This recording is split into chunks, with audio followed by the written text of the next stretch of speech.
હવે સમાચાર વિગતવાર।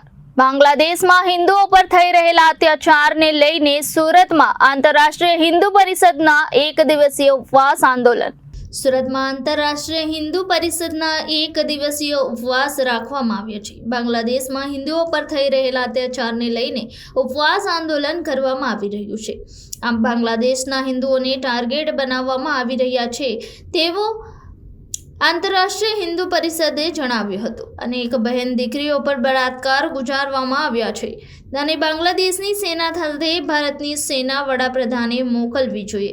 હિન્દુઓને બચાવવા માટે થઈને ભારતની સેનામાં જવી જોઈએ। વડાપ્રધાન નરેન્દ્ર મોદીને વિનંતી કરી છે કે તેઓ આ મામલો ગંભીરતાથી લે।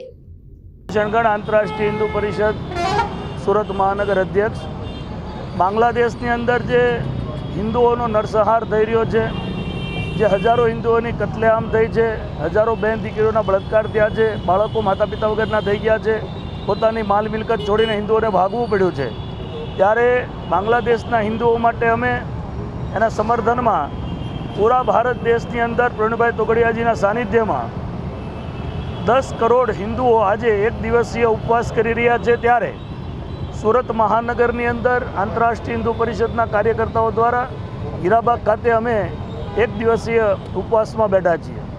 બીજી વાત ખાસ મારે એ કરવાની છે કે જ્યારે એક વાત મેં સાંભળી હતી કે યુક્રેન અને રશિયાનું યુદ્ધ ચાલતું હતું ત્યારે આપણા દેશે ઇન્ટરફિયર કર્યું। આપણા માનનીય વડાપ્રધાન નરેન્દ્રભાઈ મોદી દ્વારા જે એક દિવસ માટે યુદ્ધ અટકાવી અને આપણા જે વિદ્યાર્થીઓ હતા એને પરત લાવવામાં આવ્યા હતા।